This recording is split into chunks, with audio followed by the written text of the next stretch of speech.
రవి? హైదరాబాద్ పోదాం.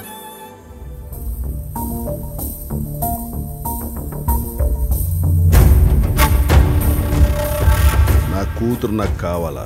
ఏడ దాసినావో చెప్పు. ఉన్న పాటుగా నా తనువు తూగెనే, తేనె పెదవితో ప్రాణం పోయగా.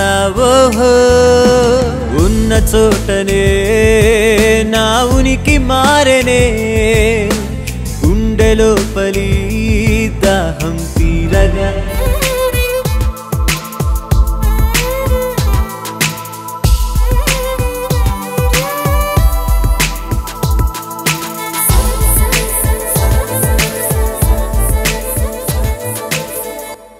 మాయో చేసేసి నా మనస్సే దోచావే, లవ్ ఫైరే రాజేసి లైఫ్ లైనే అయ్యావే. నా కొడుకుని మన ఊరి సందుల్లో పిచ్చు కుక్కను పరిగెత్తించినట్టు పరిగెట్టించి మన పోలేరమ్మ గుడి ముందరనే పొట్టేళ్ళు నరిగినట్టు నరిగినా. రవికేం తెలియదత్తా,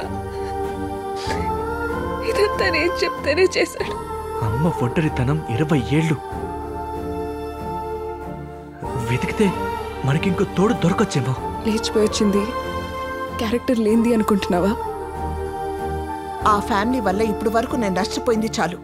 చేసిన తప్పు అనుభవించడం అంటే తెంపిన తల వెనకాల 10 తలలు తేవడమే అనుకున్నా.